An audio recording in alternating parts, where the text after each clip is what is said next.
ꯄꯨꯂꯞ ꯑꯗꯨꯝ ꯆꯠꯃꯤꯟꯅꯈ꯭ꯔ ꯂꯣꯏꯔꯦ ꯀꯔꯤꯒꯨꯝꯕ ꯈꯨꯄꯥꯛꯅ ꯁꯠ ꯂꯥꯎ ꯊꯥꯔꯕ ꯁꯠ ꯂꯥꯎ ꯄꯥꯛꯊꯒꯗꯕꯅꯤ ꯈꯪꯉꯦꯗꯅ ꯊꯥꯔꯣ ꯍꯩ ꯈꯪꯉꯦꯀꯣ ꯑꯗꯨꯅ ꯅꯣꯏ ꯅꯨꯄꯤꯗꯤ ꯋꯥꯡ ꯆꯥꯎꯕꯅꯤꯅꯅꯦ ꯍꯣꯏ ꯑꯣꯖꯥ ꯈꯔ ꯁꯔꯥꯗꯤ ꯂꯤꯠꯄ ꯍꯩꯇꯥꯏ ꯈꯪꯉꯦꯀꯣ ꯑꯗꯨꯝ ꯍꯩꯔꯅꯤ ꯅꯪꯒꯤ ꯅꯨꯄꯤꯗꯣ ꯀꯟꯁꯇꯦꯕꯜ ꯑꯣꯏꯕꯅꯤꯅ always time lupa 10 ꯆꯞꯄꯤꯗꯣ ꯈꯔꯗꯤ ꯀꯥꯏꯔꯒ ꯁꯤꯗ ꯍꯥꯞꯄ ꯇꯥꯏ ꯅꯪꯅ ꯍꯥꯏꯕꯗ ꯃꯥꯅ ꯌꯥꯔꯛꯇ꯭ꯔꯕ 10 ꯆꯞꯄꯤꯗꯣ ꯁꯦꯠ ꯈꯪꯉꯦꯀꯣ ꯑꯩꯅ ꯍꯥꯏꯔꯤ ꯄꯨꯝꯅꯃꯛ ꯑꯁꯦ ꯍꯣꯏ ꯑꯣꯖꯥ ꯅꯣꯏ ꯅꯨꯄꯤꯅ ꯅꯣꯡꯃꯩꯅ ꯁꯥꯠ ꯂꯥꯎ ꯅꯝꯃꯛꯑꯕ ꯈꯨꯠ ꯁꯥꯠ ꯂꯥꯎ ꯊꯥꯡꯉꯛꯀꯗꯕ ꯈꯪꯕ ꯑꯩꯉꯣꯟꯗ ꯅꯃꯧꯅꯤ ꯅꯃꯤꯠꯇꯣ ꯃꯨꯟꯅ ꯌꯦꯡꯒꯗꯕꯅꯤ ꯑꯗꯨꯒ ꯈꯣꯏꯔꯨꯝ ꯃꯣꯃꯣꯟ ꯇꯧꯁꯜꯂꯣ ꯆꯪꯉꯛꯑꯣ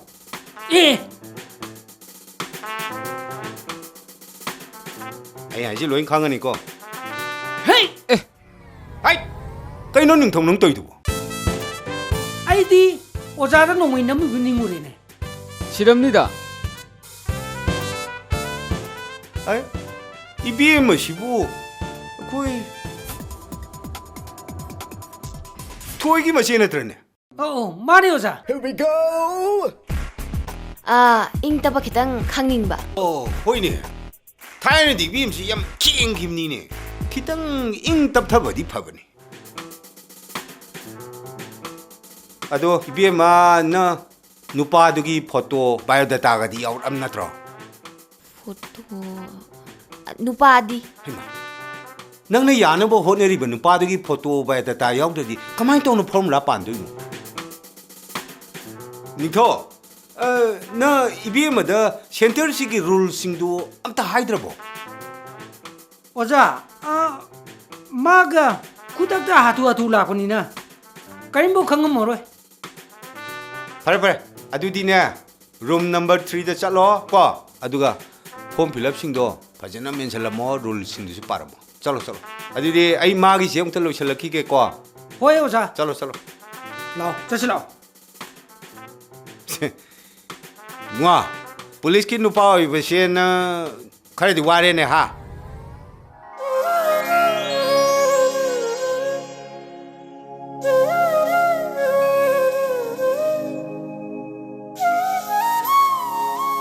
Madam.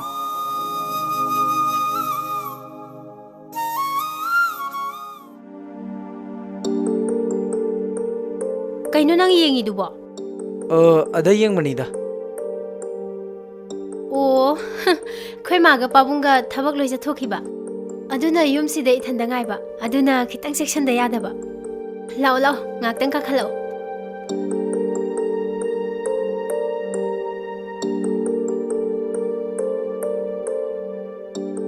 Khoi sida dum leram mino uraga kainong khangini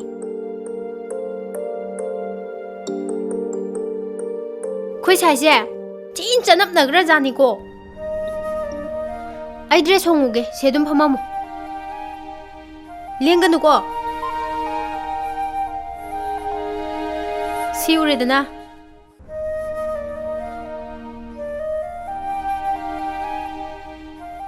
aina nangona thabak chapminase na horise chanap ne na nangna khalamgani saunu ko Sautida. saursu kem tawgo moida aina thigalise nangi si saru yaurimni natro ma ai kainong kaure ngaktang phamam ko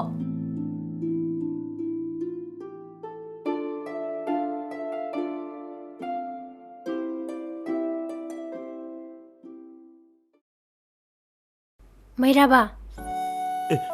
Kaya muk tawrage? wa amta sengdokjage tawbani somna yamlana khalamani aibu Kaya matangin? aina somda yekhibado nangna sahenbibu kayam yamna nungsige yengthokpani hojikti yengle somna sahenbibu thamoi sengna nungsi haiba ai khange ai amu hana yelaroi thungna boibiu saubinu ko Ay kaisu saujade. Yam hena khanjambirunuda. ai di khange sahenbina sombu yam nungsi haibase Aina su nungchije. Yumdasu ima pabung moina luhongnaba hainaribani. yam phare sauba yade ko aina ngaktang yekhibagi ai muk chalukhige Hoi.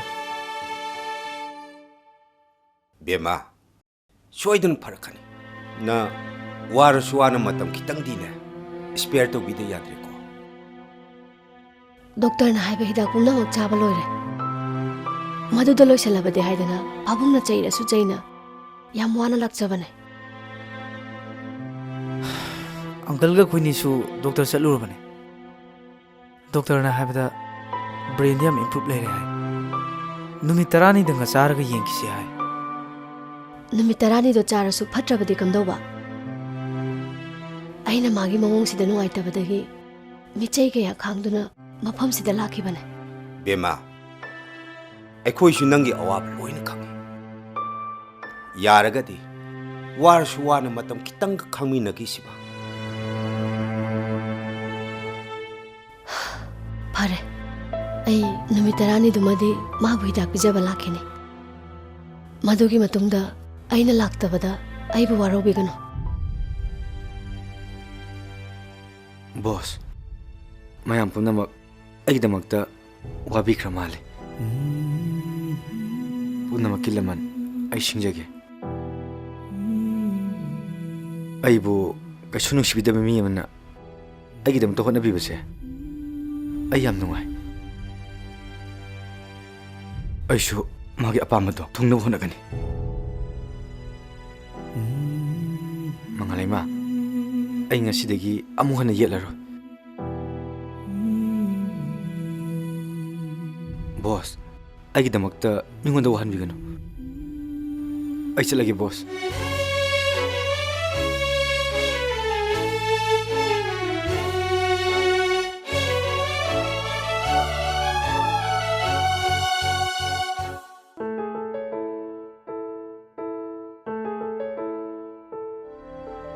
ꯗꯨꯀꯥꯟꯂꯤꯕꯦꯝꯃ ꯑꯩꯅ phone ꯇꯧꯔꯛꯏꯁꯦ ꯅꯪꯒꯤ ꯄꯥꯎ ꯅꯨꯡꯉꯥꯏꯕ ꯑꯃ ꯇꯝꯕꯤꯒꯦꯅ ꯇꯧꯔꯛꯄꯅꯤ ꯀꯅꯥꯅꯣ ꯅꯪꯕꯣ ꯑꯩ ꯀꯅꯥꯅꯣ ꯍꯥꯏꯕꯁꯦ ꯄꯥꯎꯗꯣ ꯇꯥꯔꯒ ꯈꯪꯒꯅꯤ ꯀꯩ ꯄꯥꯎꯅꯣ ꯍꯥꯏꯁꯦ ꯄꯥꯎꯗꯣ ꯍꯥꯏꯗ꯭ꯔꯤꯉꯩꯗ ꯚꯤꯗꯤꯑꯣ ꯑꯃ ꯊꯥꯔꯛꯀꯦ ꯑꯗꯨ ꯍꯥꯟꯅ ꯌꯦꯡꯉꯣ ꯀꯅꯥꯒꯤ ꯚꯤꯗꯤꯑꯣ ꯅꯪꯕꯨ ꯑꯩꯅ ꯍꯦꯔꯣꯏꯅꯤꯟ ꯀꯨꯝꯍꯟꯕꯅꯦ ꯅꯪꯅ ꯉꯥꯡꯉꯤꯗꯣ ꯑꯩ ꯀꯩꯝ ꯈꯪꯕ ꯉꯝꯗ꯭ꯔꯦ ꯃꯤ ꯑꯣꯟꯅꯔꯝꯃꯅꯤ ꯐꯔꯦ ꯚꯤꯗꯤꯑꯣꯗꯨ ꯊꯥꯔꯛꯑꯒꯦ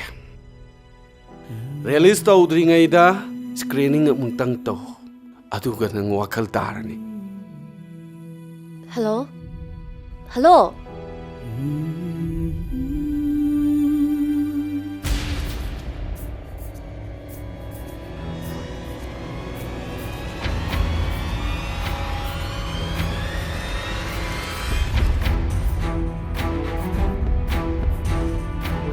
ꯂꯤꯄꯤꯌꯨ ꯀꯩꯗꯧꯔꯒꯦ ꯆꯞ ꯆꯥꯅꯤ ꯅꯉꯣꯟꯗ ꯑꯝꯇ ꯂꯤꯁꯟꯕꯤꯌꯨ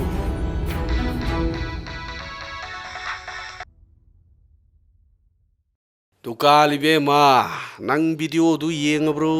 ꯀꯩꯅꯣ ꯅꯪ ꯇꯩꯁꯦ ꯅꯪꯒꯤ ꯚꯤꯗꯤꯑꯣꯗꯨ ꯃꯨꯠꯊꯠꯂꯣ ꯍꯥꯏꯔꯒꯗꯤ ꯂꯨꯄꯥ ꯂꯥꯛ 3 ꯄꯤꯌꯣꯅ ꯍꯥꯏꯔꯁꯤꯔꯥꯅ ꯈꯜꯂꯤꯕ ꯑꯩꯅ ꯍꯥꯏꯕ ꯁꯦꯟꯐꯝꯗꯨ ꯄꯤꯕ ꯇꯥꯕ ꯄꯤꯒꯗꯕ ꯃꯐꯝ ꯃꯇꯝ ꯑꯩꯅ ꯍꯥꯏꯔꯛꯀꯅꯤ ꯊꯝꯃꯦ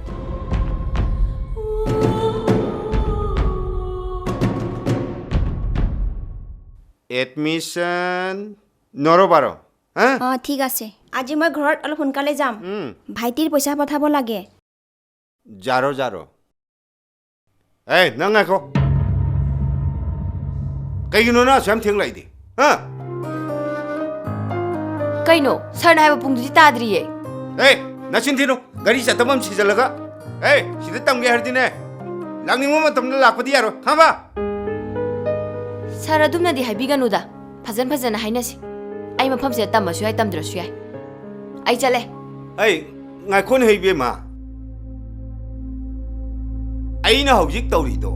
ꯀ꯭ꯂꯥꯁꯅꯤꯅꯦꯍꯦ ꯅꯪꯗꯤ ꯏꯪꯕ ꯇꯞꯄ ꯇꯝꯕ ꯂꯥꯛꯏꯅꯦ ꯍꯥꯏꯗꯥꯏꯅꯦ ꯑꯗꯨꯅ ꯃꯤꯅꯒ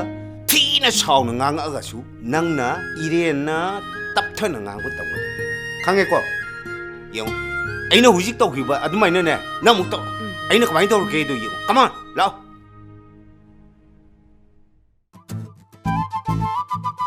ꯑꯩ ꯂꯥꯛꯑꯒꯦꯀꯣ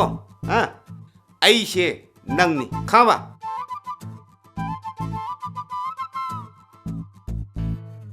ꯑꯦꯗꯃꯤꯁꯟ 노래보래 거래 ꯑꯦ ꯑꯝꯇ ꯉꯥꯏꯈꯣ ꯁꯥꯔ ꯀꯔꯤ ꯍꯦ ꯀꯩꯅꯣ ꯅꯪ ꯇꯧꯏꯁꯦ ꯁꯥꯔ ꯑꯩ ꯀ꯭ꯂꯥꯁ ꯌꯥꯎꯖꯕ ꯂꯥꯛꯆꯕ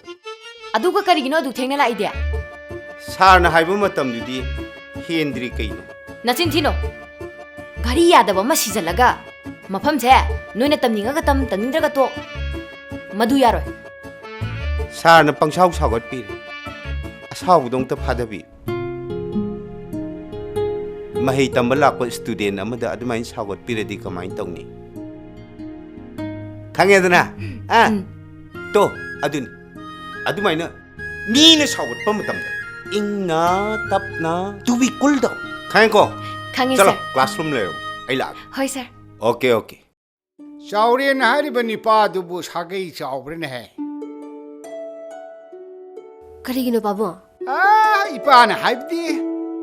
ꯁꯥꯒꯩꯒ ꯆꯥꯎꯗꯅ ꯂꯩꯀꯥꯏꯗꯨꯗ ꯃꯣꯏꯒꯤ ꯃꯤ ꯀꯌꯥꯝ ꯂꯩꯕ꯭ꯔꯥ ꯍꯥꯏꯅ ꯍꯥꯏꯕꯩ ꯋꯥꯅꯤꯗ ꯄꯥꯕꯨꯡ ꯈꯠꯅ ꯆꯩꯅꯕꯒꯗꯤ ꯇꯧꯔꯨꯅꯨꯀꯣ ꯑꯩꯈꯣꯏꯗꯤ ꯃꯤꯔꯣꯜꯁꯨ ꯂꯩꯖꯗꯦ ꯏꯄꯥ ꯏꯆꯥꯗꯅꯦꯕ ꯑꯁ ꯃꯄꯥ ꯄꯣꯂꯤꯇꯤꯁꯤꯌꯥꯟꯒꯤ ꯃꯆꯥꯅꯦꯗ ꯆꯞ ꯍꯦ ꯆꯥꯏꯗꯀꯣ ꯄꯥꯈꯨꯝꯒꯗꯤ ꯍꯩꯅ ꯈꯨꯃꯤꯗꯀꯣ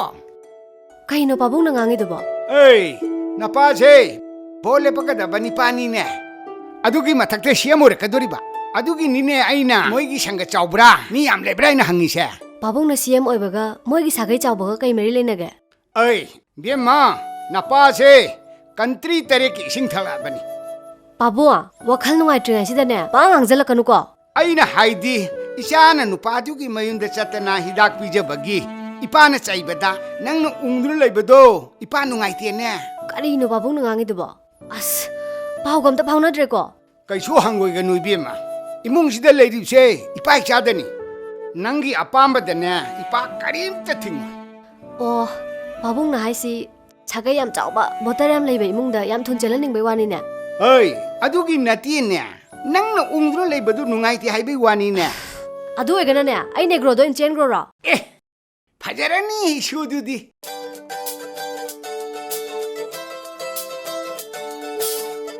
ꯁꯤꯒꯤ ꯑꯣꯐꯤꯁꯁꯤꯗꯔꯣ ꯅꯪꯅ ꯊꯕꯛ ꯇꯧꯔꯤꯁꯦ ꯃꯥꯅꯦ ꯆꯪꯁꯤ ꯒꯨꯗ ꯃꯣꯔꯅꯤꯡ ꯃꯦꯝ ꯂꯥꯛꯑꯣ ꯆꯪꯉꯁꯤ ꯂꯥꯛꯑꯣ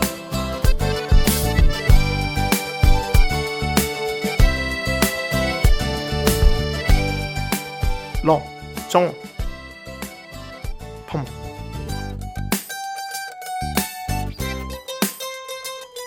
ꯀꯩ ꯆꯥꯁꯤꯒꯦ ꯀꯩꯝ ꯆꯥꯔꯣꯏꯁꯦ ꯅꯪꯅ ꯁꯔꯄ꯭ꯔꯥꯏꯖ ꯎꯠꯅꯤ ꯍꯥꯏꯕꯗꯣ ꯑꯗꯨ ꯍꯥꯟꯅ ꯎꯠꯂꯨ ꯉꯥꯏꯍꯥꯛ ꯐꯝꯃꯝꯃꯨ ꯑꯩ ꯂꯧꯊꯣꯛꯎꯏ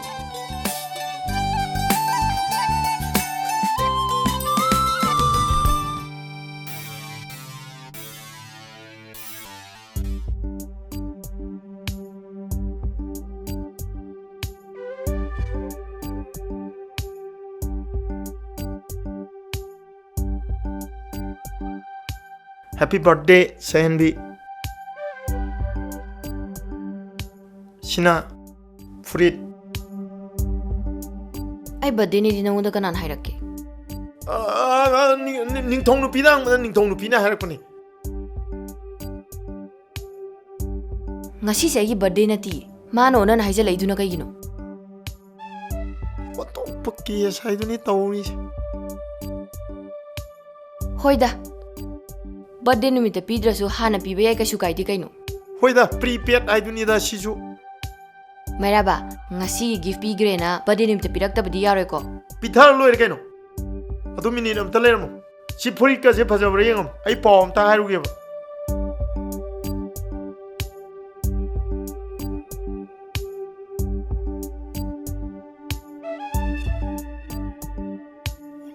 ꯃꯥꯏꯁꯨ ꯀꯔꯤꯝ ꯅꯤꯡꯁꯤꯡꯗ꯭ꯔꯕꯖꯥꯠꯂꯣ ꯗꯣꯛꯇꯔꯅꯗꯤ ꯕ꯭ꯔꯦꯟꯒꯤ ꯄ꯭ꯔꯦꯛꯇꯤꯁ ꯇꯧꯔꯒ ꯅꯤꯡꯁꯤꯡꯉꯛꯀꯅꯤ ꯍꯥꯏꯗ ꯀꯩꯅꯣ ꯇꯧꯗꯣꯏꯁꯤꯕꯣ ꯑꯩꯕꯨ ꯁ꯭ꯋꯥꯏꯗ ꯁꯣ ꯑꯃ ꯑꯩ ꯁꯤꯗ ꯁꯨꯝ ꯐꯝꯃꯝꯕꯗꯨꯗ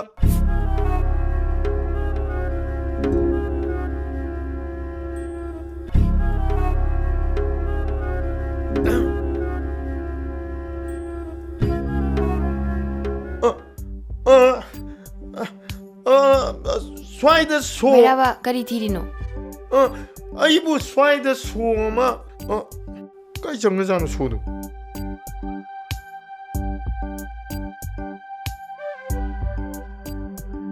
swayda taramdong male. Swaydanida. 스와이들이 소다바 우데나. swayda taramdong manba. Kai chakrajano khangde. Sukwa khanda do nubisu kai nubinu sibo. 공인장 하게 되시고.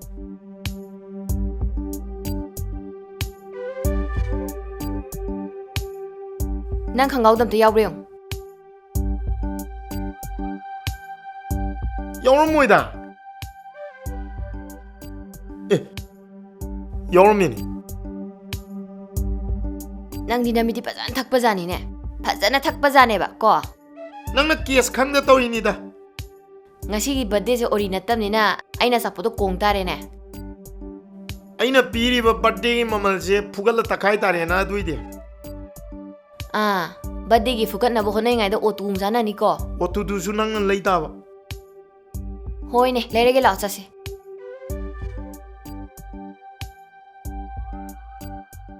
nangi nupi constable do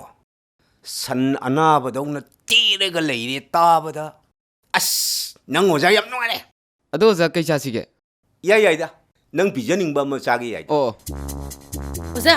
오자 회기 농와이 amta 와이자게 hai nongmai di kai gino 누파도가 누피도가네 뿐나 하토게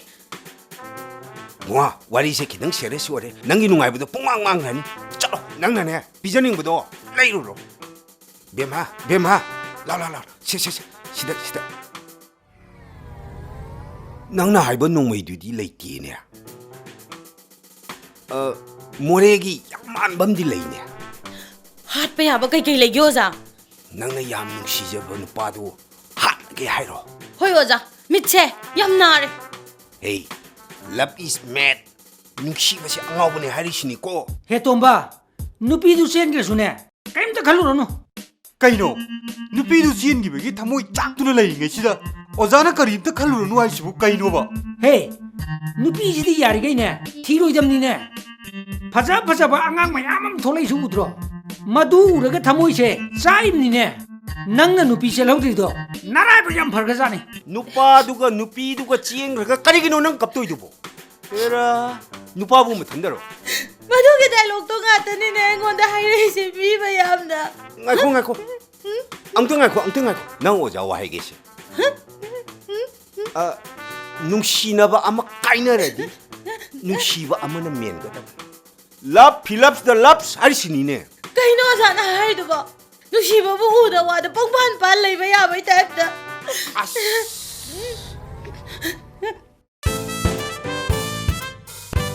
오자 아마지 이성 랑도 로이래 아이 꼬까지 ngau래 앙뚱 ngaiko 아두기시 포뮬라 레이네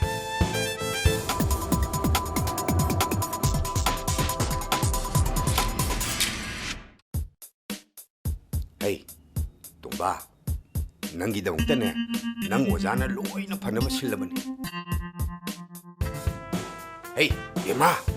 골든 찬스니 박항아 파범 레 하 박하다 스타트 떠올래 허럼니 호지 멈춰로 아생바이 로자 하이마 시행바이니네 아이나 너무나 파기 더기더라 하이야야라 뭐 보자 하이바이부 웃기에 따라미네 자슬라 오자 아이 누빠 봉도래 준 노래네 아이 예마 가이코 헤이 그이더라 교자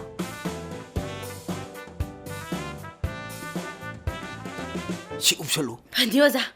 에이 신맘들이 록톡야 됐고 호이 오자 오자 아이 아묵 젤루기게 젤로 떼때 가야 되는 젤로고 오자 대칸데비다 젤레 마이시부 누싯가 간자로 망다 좀 이행아 타고 액시덴 톡다나 봐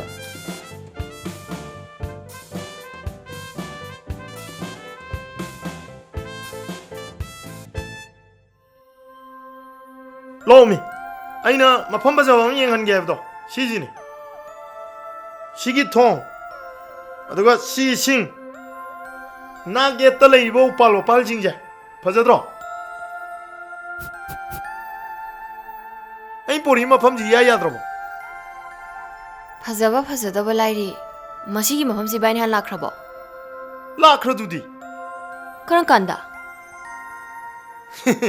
아이 망대니다 ꯅꯪꯒꯤ ꯃꯪꯗ ꯆꯠꯈ꯭ꯔꯒ ꯀꯔꯤꯒꯤꯅꯣ ꯑꯩꯅ ꯆꯠꯈꯤꯕꯗꯧꯅ ꯇꯧꯔꯤꯁꯤꯅ ꯑꯍꯟꯁꯤꯡꯅ ꯍꯥꯏꯅꯕ ꯑꯃ ꯂꯩꯗꯅ ꯃꯪꯗ ꯎꯔꯤꯕ ꯃꯤꯗꯨ ꯎꯍꯟꯒꯦ ꯍꯥꯏꯔꯕꯗꯤ ꯃꯣꯟ ꯃꯈꯟꯅ ꯑꯣꯟꯊꯣꯛꯑꯒ ꯑꯃꯨꯛ ꯇꯨꯝꯁꯜꯂꯣ ꯍꯥꯏꯗꯅ ꯑꯩꯅ ꯑꯗꯨꯃꯥꯏꯅ ꯇꯨꯝꯁꯟꯕꯅꯦꯕ ꯑꯗ ꯑꯩ ꯃꯪꯗꯣ ꯅꯪꯉꯣꯟꯗ ꯆꯞ ꯆꯥꯅ ꯑꯃꯨꯛ ꯆꯠꯈꯤꯕꯅꯦꯕ ꯅꯪ ꯃꯪꯗꯨꯗ ꯑꯩꯈꯣꯏꯅꯤ ꯊꯣꯡꯁꯤ ꯂꯦꯞꯇ꯭ꯔꯥ ꯑꯗꯨꯒ ꯑꯩꯅ ꯅꯪꯉꯣꯟꯗ ꯑꯥꯏ ꯂꯚ ꯌꯨ ꯑꯅ ꯍꯥꯏꯔꯛꯄꯗ ꯅꯪꯅ ꯔꯤꯖꯦꯛ ꯇꯧꯒꯦꯅ ꯈꯟꯗ꯭ꯔꯥ ꯑꯗꯨꯒ ꯑꯩꯅ ꯅꯪꯉꯣꯟꯗ ꯍꯥꯏꯔꯝꯗꯅ ꯇꯨꯃꯤꯟꯅ ꯆꯠꯈꯤꯕꯗ ꯅꯪꯅ ꯂꯦꯞꯄꯒ ꯌꯦꯡꯍꯧꯏꯗꯅ ꯑꯗꯨꯏ ꯃꯈꯥꯗꯤ ꯑꯩꯅ ꯅꯣꯏꯗ ꯆꯪꯉꯛꯄ ꯃꯇꯝꯗ ꯅꯪꯅ ꯃꯁꯤ ꯀꯦꯁꯁꯦ ꯈꯪꯈꯤꯔꯣꯏ ꯍꯥꯏꯗ꯭ꯔꯥ ꯅꯪꯒꯤꯗꯣ ꯐꯤꯂꯝ ꯑꯃꯒꯤ ꯋꯥꯔꯤ ꯂꯤꯁꯤꯜꯂꯛꯄ ꯌꯥꯝ ꯃꯥꯜꯂꯦ ꯀꯗꯥꯏꯗꯩ ꯐꯤꯂꯝ ꯋꯥꯔꯤꯅꯣ ꯃꯪꯗꯨꯒꯤ ꯋꯥꯔꯤꯅꯤ ꯑꯩꯅ ꯂꯤꯔꯤꯁꯦ ꯅꯪ ꯑꯗꯨꯏ ꯃꯪꯗꯣ ꯃꯪꯗ꯭ꯔꯣ ꯅꯪꯗꯤ ꯍꯟꯗꯛ ꯑꯩꯈꯣꯏꯅꯤꯒꯤ ꯑꯇꯣꯞꯄ ꯃꯪ ꯑꯃ ꯃꯪꯗ꯭ꯔꯣ ꯑꯇꯣꯞꯄ ꯃꯪꯗꯤ ꯃꯪꯗꯦꯕꯨ ꯑꯩꯅ ꯃꯣꯟ ꯑꯣꯟꯈꯤꯕꯅꯦ ꯃꯪꯗ꯭ꯔꯣ ꯅꯪ ꯃꯪꯗꯦ ꯀꯩ ꯃꯪ ꯑꯩꯒꯤ ꯃꯪꯗ ꯅꯪꯅ ꯑꯩꯕꯨ ꯅꯨꯡꯁꯤ ꯍꯥꯏꯔꯤ ꯑꯗꯨꯒ ꯑꯩꯅꯁꯨ ꯅꯉꯣꯟꯗ ꯊꯃꯣꯏ ꯁꯦꯡꯅ ꯅꯨꯡꯁꯤꯖꯕꯅꯦꯅ ꯍꯥꯏꯈꯤꯕꯅꯦ ꯃꯗꯨꯗ ꯃꯪꯗꯨ ꯅꯉꯣꯟꯗ ꯃꯪꯅꯕꯅ ꯃꯣꯟꯗꯣ ꯊꯣꯛ ꯂꯥꯎꯅ ꯑꯣꯟꯈꯤꯕꯅꯦ ꯑꯗꯨꯝ ꯅꯨꯡꯉꯥꯏꯕ ꯃꯪꯗꯨꯗꯤ ꯑꯩꯉꯣꯟꯗꯗꯤ ꯃꯪꯗꯦ ꯑꯩꯅ ꯃꯣꯟ ꯑꯣꯟꯕꯗꯅ ꯅꯪꯉꯣꯟꯗ ꯃꯪꯗ꯭ꯔꯒ ꯅꯪꯅ ꯃꯣꯟ ꯑꯣꯟꯕꯗꯅ ꯑꯩꯉꯣꯟꯗꯅ ꯃꯪꯕꯗꯧꯅ ꯇꯧꯔꯤꯁꯤꯅ ꯀꯔꯤꯒꯤꯅꯣ ꯀꯦꯁ ꯂꯩꯕ ꯃꯪꯁꯤꯗꯤ ꯃꯣꯟ ꯂꯣꯜꯂꯁꯨ ꯃꯪꯉꯣꯏ ꯀꯔꯤ ꯀꯦꯁ ꯂꯩꯔꯤꯕ ꯅꯪꯅ ꯁꯨꯡꯅꯨꯡ ꯅꯨꯡꯁꯤꯗꯅ ꯅꯨꯡꯁꯤꯒꯥꯏꯅ ꯃꯪꯉꯛꯄ ꯃꯪꯗꯣ ꯃꯣꯟ ꯐꯅ ꯑꯣꯜꯂꯁꯨ ꯁꯨꯡꯃꯪ ꯃꯪꯉꯣꯏ ꯃꯗꯨ ꯀꯦꯁ ꯂꯥꯟ ꯇꯧꯏꯅꯤ ꯑꯩꯅ ꯅꯪꯕꯨ ꯅꯨꯡꯁꯤꯗꯦꯗꯤ ꯅꯪ ꯀꯃꯥꯏꯅ ꯈꯪꯉꯤꯕ ꯅꯪꯅ ꯃꯪꯗ ꯍꯥꯏꯔꯝꯃꯤꯗꯨꯗꯤ ꯎꯐ ꯃꯪꯗ ꯍꯥꯏꯕꯁꯦ ꯑꯣꯟꯅꯕꯁꯨ ꯌꯥꯎꯕꯅꯦ ꯂꯥꯛꯑꯣ ꯀꯣꯐꯤ ꯑꯃ ꯊꯧꯁꯤ ꯇꯥꯏꯕꯪꯒꯤ ꯋꯥꯔꯤ ꯑꯣꯏꯅ ꯁꯥꯔꯨꯔꯁꯤ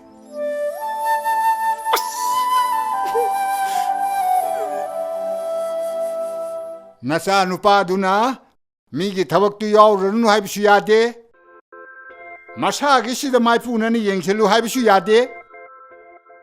ꯑꯣꯐꯤꯁ ꯆꯠꯂꯤꯕ꯭ꯔꯥ ꯅꯨꯄꯤꯗꯨꯒꯤ ꯃꯌꯨꯝꯗ ꯆꯠꯂꯤꯕ꯭ꯔꯥ ꯍꯥꯏꯕꯁꯨ ꯈꯪꯗꯦ ꯅꯆꯥꯅꯨꯄꯥꯒꯤꯗꯃꯛꯇꯗꯤ ꯀꯔꯤꯝꯇ ꯋꯥꯕꯤꯔꯨꯔꯅꯣ ꯅꯆꯥꯅꯨꯄꯥꯁꯦ ꯄꯥꯈꯪ ꯑꯣꯚꯔ ꯆꯠꯂꯕꯅꯤ ꯃꯥꯅ ꯐꯅꯅꯕ ꯂꯣꯏ ꯁꯤꯜꯂꯛꯑꯅꯤꯌꯦ ꯁꯤꯜꯂꯛꯀꯅꯤ ꯍꯥꯏꯗꯅ ꯑꯩꯁꯨ ꯉꯥꯏꯔꯤꯕꯅꯤꯅꯦ ꯁꯤꯜꯂꯛꯇꯕꯁꯤꯗꯅꯤꯅꯦ ꯑꯩꯅ ꯍꯥꯏꯔꯛꯏꯕꯁꯦ ꯍꯟꯗꯛꯇꯤꯅꯦ ꯃꯣꯏ ꯄꯥꯕꯨꯡ ꯁꯣꯏꯒꯗꯧꯕ ꯃꯥꯟꯗ꯭ꯔꯦꯗ ꯅꯨꯄꯤ ꯃꯆꯥꯗꯨꯒꯤ ꯃꯌꯨꯝꯗꯅꯦ ꯑꯩꯈꯣꯏ ꯏꯕꯨꯡꯉꯣꯁꯦ ꯈꯔ ꯇꯣꯏꯅ ꯆꯪꯉꯤ ꯍꯥꯏꯌꯦ ꯂꯨꯍꯣꯡꯗ꯭ꯔꯤꯕ ꯅꯨꯄꯤꯗꯨꯒꯤ ꯃꯌꯨꯝꯗ ꯄꯥꯈꯪ ꯃꯥꯅ ꯇꯣꯏꯅ ꯆꯪꯂꯤꯕꯗꯣ ꯃꯗꯣ ꯔꯨꯜꯒꯤ ꯋꯥꯡꯃꯗꯅꯤ ꯀꯗꯥꯏꯗꯩ ꯔꯨꯜꯅꯣꯅꯦ ꯔꯨꯜ ꯌꯥꯝꯅ ꯈꯪꯕꯤꯕꯩ ꯋꯥꯅꯤꯅꯦ ꯅꯨꯄꯤ ꯃꯆꯥꯗꯨꯅ ꯀꯥꯎꯒꯟꯕꯤ ꯂꯩꯅꯥ ꯑꯃ ꯅꯥꯕꯗꯒꯤ ꯍꯩꯅ ꯁꯤꯡꯅꯕꯗꯣ ꯀꯥꯎꯊꯣꯛꯈꯤꯕꯩ ꯋꯥꯅꯤ ꯀꯩꯔꯣꯏ ꯂꯩꯀꯥꯏꯅꯗꯤ ꯂꯨꯍꯣꯡꯗꯧꯔꯦꯁꯦ ꯂꯣꯏ ꯈꯪꯉꯝꯅꯤꯗ ꯃꯣꯏ ꯄꯥꯕꯨꯡ ꯀꯗꯥꯏꯗꯒꯤ ꯈꯪꯗꯣꯏꯅꯣ ꯋꯥꯅꯤ ꯍꯥ ꯑꯩꯅꯗ ꯆꯠꯂꯒ ꯆꯨꯝꯅ ꯆꯤꯜꯍꯥꯏ ꯑꯣꯏꯅ ꯍꯥꯏꯔꯨꯕꯒꯤ ꯋꯥꯅꯤ ꯑꯍꯜ ꯂꯃꯟ ꯃꯌꯥꯝ ꯄꯨꯗꯨꯅ ꯆꯠꯂꯨꯕꯗꯤ ꯅꯠꯇꯦꯗꯅ ꯑꯗꯨ ꯑꯣꯏꯔꯒꯅꯦ ꯃꯣꯏ ꯄꯥꯕꯨꯡ ꯑꯍꯜ ꯂꯃꯟ ꯈꯔ ꯄꯨꯔꯒ ꯑꯃꯨꯛ ꯆꯠꯂꯨꯔꯁꯤꯔꯥ ꯍꯥ ꯉꯥꯏꯈꯣ ꯍꯧꯖꯤꯛꯇꯤꯅꯦ ꯅꯨꯄꯤ ꯃꯆꯥꯗꯣ ꯑꯦꯛꯁꯤꯗꯦꯟ ꯊꯣꯛꯄꯗꯒꯤ ꯂꯣꯏꯅ ꯀꯥꯎꯈ꯭ꯔꯦ ꯃꯥ ꯃꯁꯥꯅ ꯌꯥꯅꯤꯡꯕ ꯌꯥꯅꯤꯡꯗꯕꯁꯨ ꯈꯪꯗꯅ ꯑꯍꯜ ꯂꯃꯟꯒ ꯃꯌꯥꯝ ꯄꯨꯗꯨꯅ ꯆꯠꯂꯨꯔꯣ ꯍꯥ ꯑꯔꯦꯝꯕꯗꯤ ꯆꯣꯞꯇꯅ ꯇꯣꯛꯀꯗꯧꯔꯤꯕꯅꯤꯅꯦ ꯍꯩ ꯐꯔꯦ ꯑꯗꯨꯗꯤ ꯃꯣꯏ ꯄꯥꯕꯨꯡ ꯑꯩꯈꯣꯏꯅꯦ ꯍꯥꯟꯅ ꯑꯃꯨꯛꯇꯪ ꯆꯠꯂꯒ ꯃꯔꯣꯟꯗꯨ ꯈꯪꯗꯣꯛꯎꯔꯁꯤꯔꯥ ꯍꯥ ꯍꯩ ꯃꯗꯨꯝꯗꯤ ꯌꯥꯏ ꯍꯩ ꯑꯗꯨꯅꯦꯕ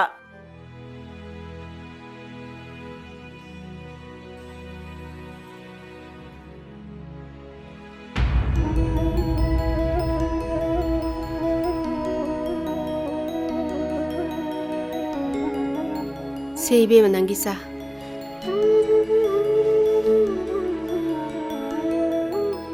ꯀꯩꯗꯧꯔꯒꯦ ꯅꯪꯕꯨ ꯅꯁꯥ ꯅꯨꯡꯉꯥꯏꯇ꯭ꯔꯕꯣ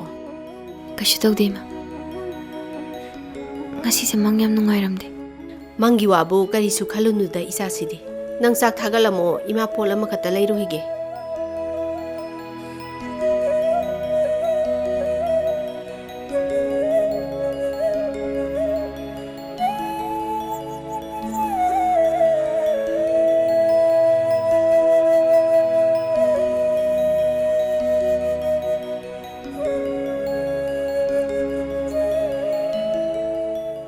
ꯍꯟꯗꯛꯇꯤ ꯏꯆꯥꯅꯨꯄꯥꯒꯤ ꯂꯨꯍꯣꯡꯕꯁꯤ ꯆꯞ ꯆꯥꯕ ꯅꯨꯃꯤꯠ ꯑꯃ ꯂꯦꯞꯊꯣꯛꯅꯅꯕ ꯍꯧꯅꯕꯤ ꯃꯇꯨꯡ ꯏꯟꯅ ꯂꯩꯀꯥꯏꯒꯤ ꯑꯍꯜ ꯂꯃꯟꯁꯤꯡꯒ ꯂꯣꯏꯅꯅ ꯑꯩꯈꯣꯏ ꯂꯥꯛꯆꯔꯒꯦꯀꯣ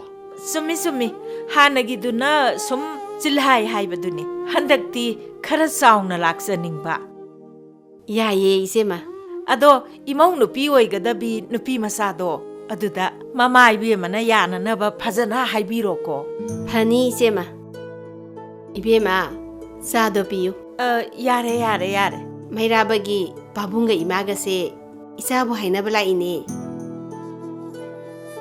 이베마 파모 ngakta 파모 낭수. 이스 이모우시디 마삭나 마삭 파자바네 온톡나 누시크레다고. 마마. ꯑꯍꯜꯁꯤꯡꯒꯤ ꯑꯅꯤꯡꯕꯗ ꯑꯩ ꯀꯩꯁꯨ ꯌꯦꯠꯆꯅꯤꯡꯗꯦ ꯑꯗꯨꯅꯤ ꯏꯕꯦꯝꯃ ꯑꯍꯜ ꯂꯃꯟꯁꯤꯡꯅ ꯍꯥꯏꯕ ꯏꯟꯕ ꯍꯥꯏꯕꯁꯤ ꯑꯐꯕꯇ ꯑꯣꯏꯒꯗꯧꯔꯤꯕꯅꯤ ꯑꯗꯨꯕꯨ ꯄꯥꯕꯨꯡ ꯃꯩꯔꯥꯕꯗꯤ ꯅꯨꯄꯤ ꯑꯃꯒ ꯃꯔꯤ ꯂꯩꯅꯕ ꯃꯥꯜꯂꯦ ꯃꯗꯨꯗ ꯑꯩ ꯀꯩꯁꯨ ꯌꯦꯠꯆꯅꯤꯡꯗ꯭ꯔꯦ ꯂꯩꯅꯗꯦ ꯏꯕꯦꯝꯃ ꯂꯩꯅꯗꯦ ꯃꯥꯒꯤ ꯋꯥꯔꯤ ꯑꯩꯈꯣꯏꯅ ꯂꯣꯏꯅ ꯈꯪꯉꯤ ꯃꯆꯥꯅ ꯇꯧꯕ ꯊꯕꯛ ꯄꯨꯝꯅꯃꯛꯇ ꯃꯃꯥ ꯃꯄꯥꯅ ꯂꯣꯏꯅ ꯈꯪꯕ ꯍꯥꯏꯕꯁꯦ ꯈꯤꯇꯪ ꯅꯨꯡꯅ ꯊꯣꯛꯀꯅꯤ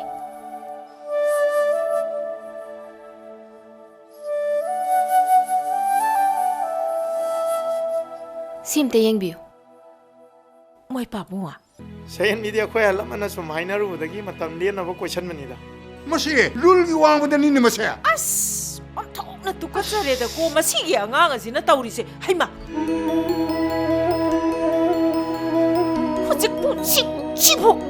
ꯃꯣꯏ ꯄꯥꯕꯨꯡ ꯆꯠꯂꯁꯤꯔꯥ ꯆꯠꯁꯤ 이베마 아이고 여기라게 이베마 ꯆꯠꯆꯔꯒꯦꯀꯣ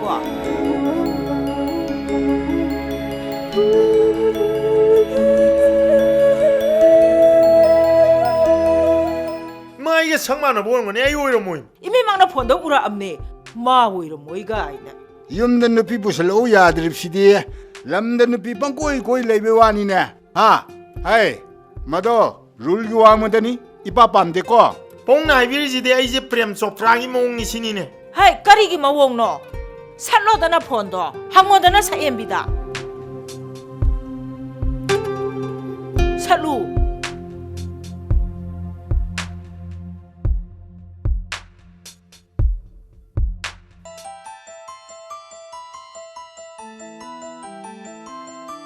그이누 푸원이 빨갈락들이지나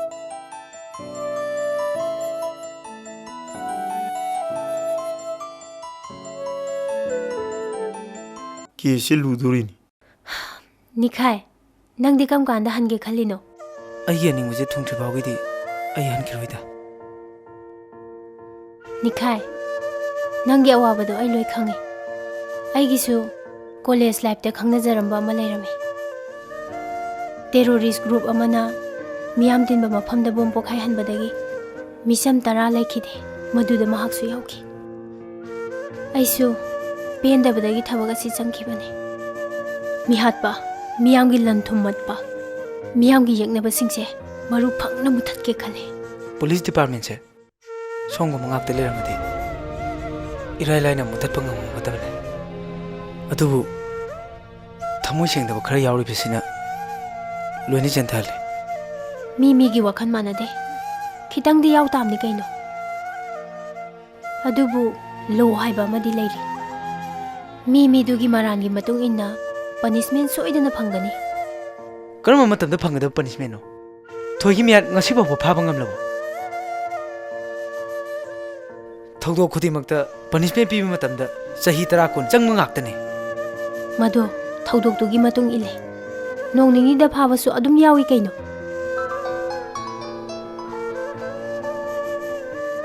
ꯍꯜꯂꯣ ꯑꯣ ꯐꯅꯤ ꯑꯩ ꯂꯥꯛꯑꯒꯦ निखाय चलसिरा होय चलसे मांगोंदे ब्लैकमेन तोरिबो नुपादो मसक खंगा जाला मंगा लेमला आदि लोइन खंगनी फरे हनक्ति थोयगी लेमन सोइदरे सिंगनी हेमा बेमा नंग लाए लाओ चंगो हेक्ट फमसी बेमा वाफमसी नोइदा लागासु खनब याबनी अदुदा नंगना नोइ पाबुंग खंगनिंगदे हाइबदुदा सिदा लाओ हाइखिबनी इबुंगोसिनी मागी नुसिजबिदो नंगोंदा ब्लैकमेन तो वन माइन तौबिरगा सेन थिनब नुमितुदा नुसि हैतना हातोपिखि सोमदा ब्लैकमेन तौरी नुपादो कनानो कदाइदैनो मा कनानो कदाइदैगिनो हाइबदुदि खंदे मा नुपि साबि अमने 이베마 레이히드르비 이베마도기 케스도 CBI 누피 임나 파이리 망원다 पाव पीरगा माबु मतिंग पांगनसिरा मंगोंददि ताकुमसे वा वा लाउनबदो आई पामदे सेल दो पीरगा तमिन लोसन गिबना फानी मदुनु चुंगनी मखोइदा ताउरगा लो तौरिङाइदा अइना हातके खलिबदो निंगमा थुमो अदिदि सुमाइ तौरस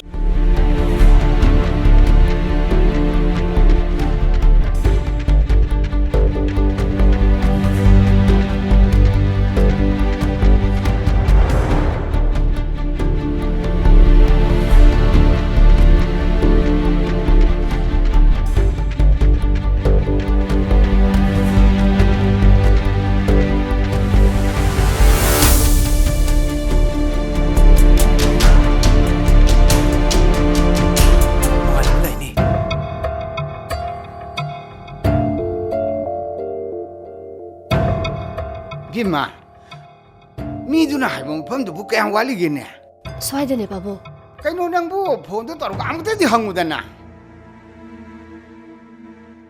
स्विच ऑफ लई बाबू कइनो माना सेन फंगमदाजिदे स्विच ऑफ द थमिसिबो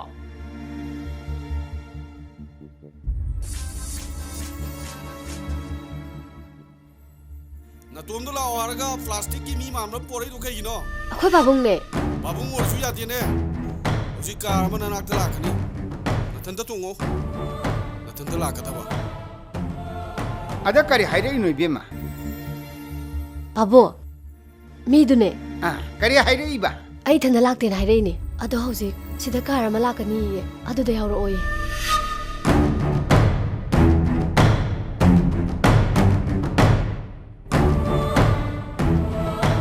काखलो भाई काखलो ते काखलो ने बेमा से सी पिरमगने सटे थिललाव आई तमना खोंग इनरा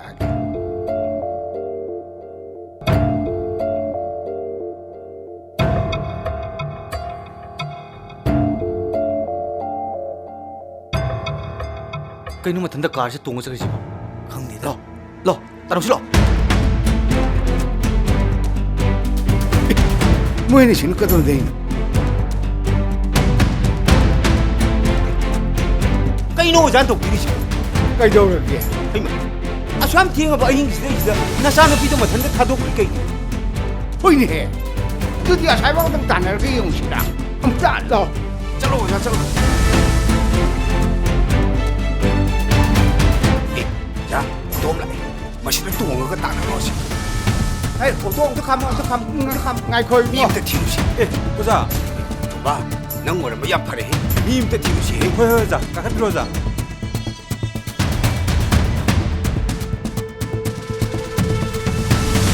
ba nang na kam dauri ba oza hoina ai nupi am phangan na ngasi di okto thojere oza nang aigi taloi oi ba yar badi problem se sop tawrobani do adubu yadramnina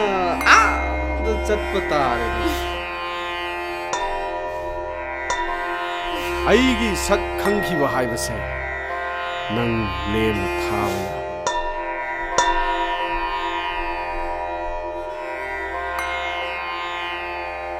hello doctor ता चाइबा ओइबिरब्रो मीमा नोमैना कापदा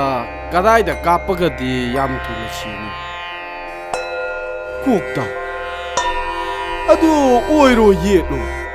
अमदा हेक्तनेबा ओइ ओइ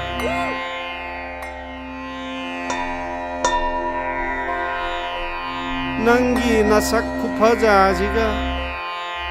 येंगागा हापा ngमोइदोरेनिसे चटलोने कोइबेमा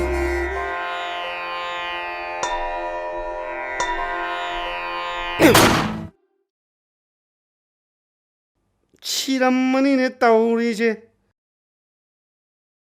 헤이마 레임데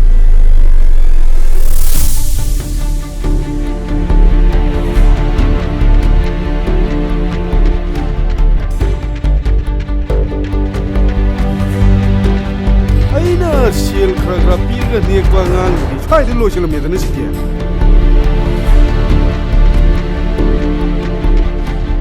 ꯇꯝꯕ ꯈꯔ ꯂꯥꯛꯑꯝꯕ ꯃꯥꯜꯂꯤꯗ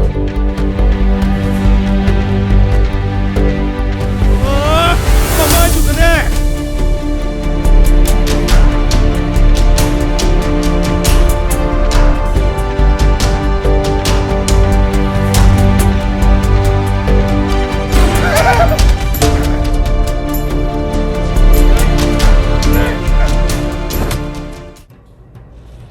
오자, 아이고 부판에 암상 타오래. 까나한테 우기리. 붕어, 넌기세 엔도라 말레네. 콩가 따나기도 생기수 아무도 우디네. 왜니? 붕어, 무슨 말 거네? 호이 야니 오자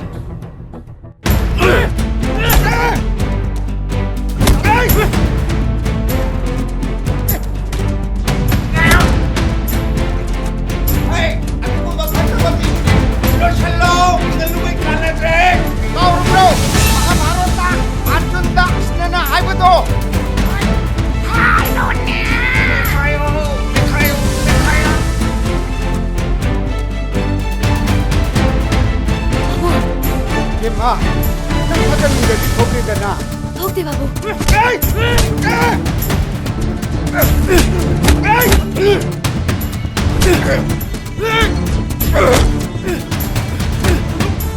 난 21일만 고모 고모 레포! 핫다마 마코에게디 마사가 산나 파니스면 얌 짜오르네. 하이, 집 하절로. 호이 링로 아마지 파오 마시 거기 대복 그림이네 헤이 러 चलो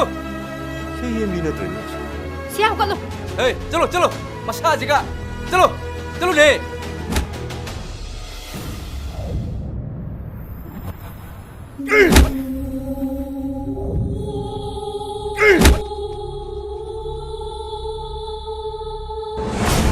ꯑꯩ ꯅꯪ ꯑꯣꯏꯔꯝꯅꯤꯁꯦ ꯈꯪꯉꯕꯅꯦ ꯑꯗꯨ ꯆꯥꯎꯈꯠꯇꯕ ꯑꯗꯨꯒꯨꯝꯕ ꯊꯕꯛ चलो चलो ले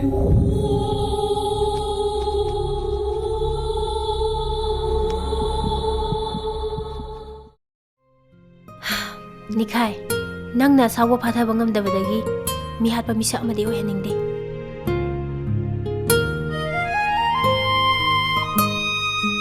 낭나 아이부 누시 데 강다나 아헨바 와 카라 하이키부도 낭 아이부 사우누고.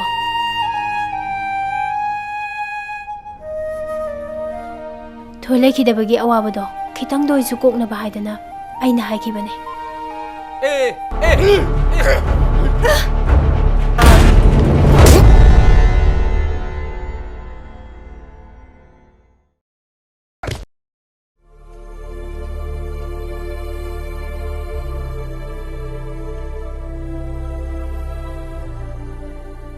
निखाय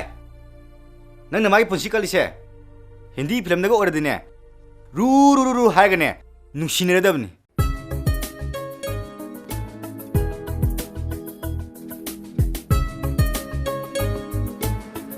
हेलो सर मी दो कन्ननब होनाबने अदो माना चेनखिबदगी आइगी खुत्ता लोइसंख्रे होय थमजरे सर फरे अदुदि आइ मुक चलुखिगे अमता गायबिखोबा वा अमता हाइनिंगबा मधु हाइरकनबा फोन नंबर अमतंग पिबिरम यागद्रा नंगी फोन नंबर आइंगोंदा यावरे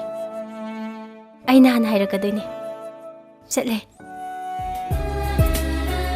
यादी याय हे वा नोय कशु असोकपन यावदे को यावदेदा कोइने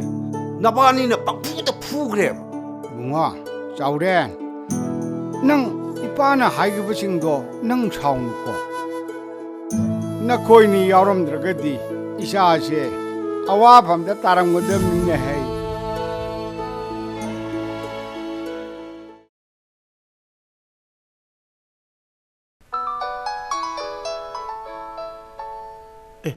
ꯁꯦꯟꯕꯤꯅꯤꯅꯤ ꯍꯜꯂꯣ ꯑꯩ ꯋꯥ ꯑꯝꯇ ꯍꯥꯏꯒꯦꯅ ꯐꯣꯟ ꯇꯧꯔꯛꯄꯅꯦ ꯑꯩꯅ ꯅꯍꯥꯟ ꯐꯣꯟ ꯇꯧꯕꯗꯣ ꯄꯥꯏꯔꯛꯇꯤꯗꯣ ꯀꯩꯒꯤꯅꯣ ꯑꯗꯨꯒ ꯑꯩꯅ ꯚꯣꯏꯁ ꯃꯦꯁꯦꯖ ꯑꯃ ꯊꯥꯈꯤꯕꯗꯣ ꯇꯥꯔꯕꯣ ꯇꯥꯔꯦ ꯑꯩꯅ ꯐꯣꯟ ꯄꯥꯏꯗꯕꯒꯤ ꯃꯔꯝꯗꯣ ꯁꯦꯡꯗꯣꯛꯀꯦꯅ ꯐꯣꯟ ꯇꯧꯔꯛꯏꯅꯦ ꯑꯗꯣ ꯐꯣꯟꯁꯤꯗꯗꯤ ꯍꯥꯏꯅꯤꯡꯗ꯭ꯔꯦ ꯑꯃꯨꯛꯇꯪ ꯎꯅꯔꯒ ꯁꯦꯡꯗꯣꯛꯅꯕ ꯄꯥꯝꯃꯦ ꯑꯗꯨꯗꯤ ꯍꯧꯖꯤꯛ ꯎꯅꯁꯤꯔ ꯀꯥꯏ ꯂꯥꯎꯒꯦ ꯑꯩꯈꯣꯏ ꯃꯅꯥꯛꯀꯤ ꯃꯦꯂꯥ ꯑꯃ ꯇꯧꯕꯗꯣ ꯑꯗꯨꯗ ꯅꯨꯡꯗꯥꯡꯒꯤ ꯄꯨꯡ 8ꯗ ꯂꯥꯛꯑꯣ ꯑꯩ ꯉꯥꯏꯔꯝꯃꯒꯦ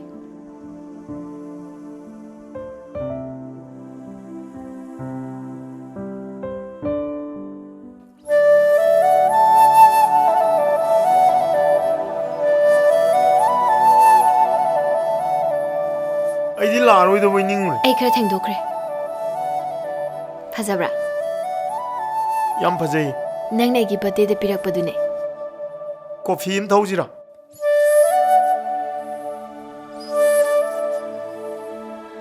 ꯐꯝꯃꯣ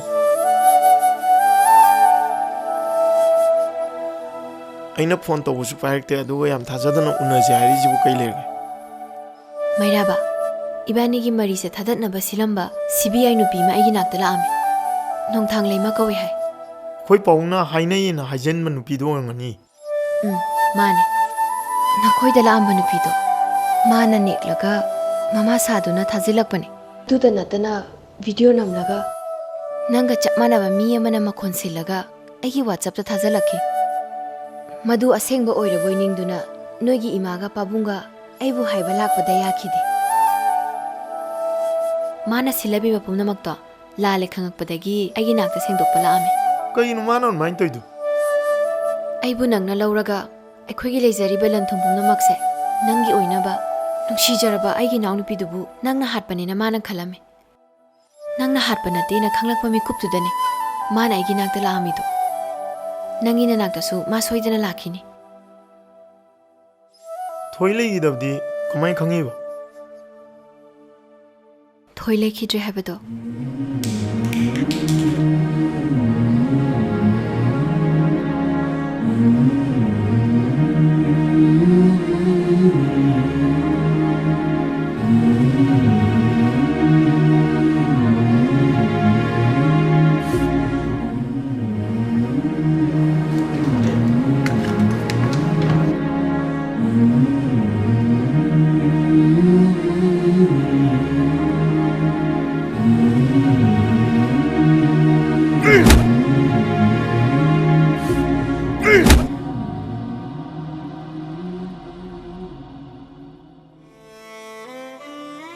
ꯑꯩꯒꯤ ꯍꯧꯈꯤꯕ ꯇꯥꯡꯀꯛ ꯈꯔ ꯀꯥꯎꯈ꯭ꯔꯦ ꯍꯥꯏꯕꯁꯨ ꯑꯩ ꯈꯪꯕ ꯀꯨꯏꯔꯦ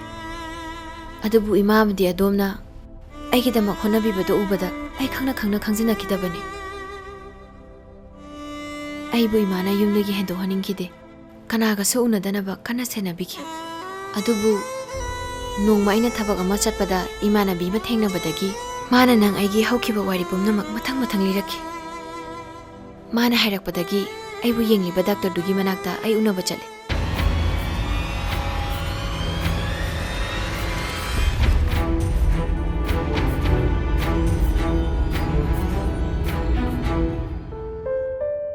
ꯑꯁꯨꯝꯅ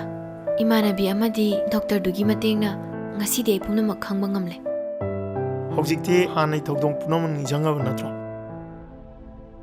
ꯑꯗꯣꯝꯅ ꯑꯩꯒꯤ ꯍꯧꯈ꯭ꯔꯕ ꯊꯧꯗꯣꯛꯁꯤꯡꯗꯣ ꯅꯤꯡꯁꯤꯡꯅꯕ ꯏꯕꯥꯅꯤꯅ ꯆꯠꯈꯤꯕ ꯃꯐꯝ ꯀꯌꯥ ꯑꯃꯗ ꯄꯨꯕꯤꯈꯤ ꯃꯗꯣ ꯃꯪꯗ ꯊꯣꯛꯄ ꯊꯧꯗꯣꯛ ꯑꯃꯒꯨꯝꯅ ꯈꯟꯈꯤ ꯅꯣꯡꯒꯤ ꯃꯄꯩꯅ ꯀꯨꯞꯁꯟꯈ꯭ꯔꯕ ꯏꯕꯥꯅꯤꯒꯤ ꯍꯧꯈ꯭ꯔꯕ ꯊꯧꯗꯣꯛꯁꯤꯡꯗꯣ ꯑꯀꯟꯕ ꯅꯨꯡꯁꯤꯠꯅ ꯍꯣꯡꯗꯣꯛꯈꯤꯗꯨꯅ ꯉꯁꯤꯗꯤ ꯏꯕꯥꯅꯤꯒꯤ ꯊꯧꯗꯣꯛ ꯄꯨꯝꯅꯃꯛ ꯃꯌꯦꯛ ꯁꯦꯡꯂꯛꯂꯦ ꯐꯔꯦ ngasi nangbu oina mafamsida kawrise nangona surprise amu utken tawbane ai bu mafamsida kainom yenghani na kawrise hindi film gi type te isai ga saktoiro hindi film gi type te isai amuk saktoi jalo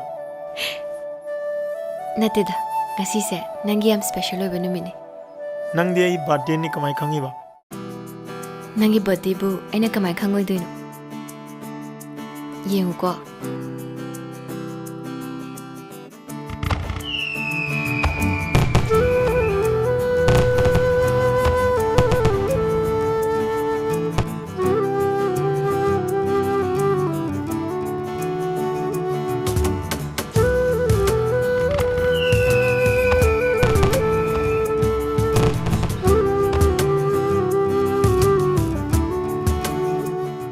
Happy birthday, Mairaba.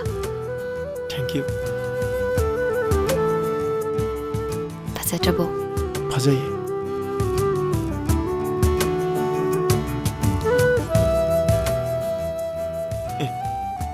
ꯆꯥꯎꯔꯦꯅꯤꯅꯦ. ꯀꯩ ꯂꯩꯖꯥꯠꯅꯣ ꯃꯣꯏꯁꯦ? ꯍꯪꯉꯨꯁꯤꯔꯥ? ꯆꯥꯎꯔꯦ. Bro, ꯅꯣꯏꯅꯤ ꯀꯩꯗꯧꯔꯝꯃꯤꯅꯣ ꯁꯤꯗ? ꯑꯩꯈꯣꯏꯅꯤ ꯂꯨꯍꯣꯡꯕꯒꯤ ꯄꯣꯠ ꯑꯃ ꯁꯨꯝ ꯌꯦꯡꯕ ꯂꯥꯛꯑꯝꯕꯅꯦ. ꯕ꯭ꯔꯣꯒꯤꯁꯨ ꯏꯟꯚꯥꯏꯇꯦꯁꯟ ꯊꯤꯜꯂꯛꯑꯗꯕꯅꯤ.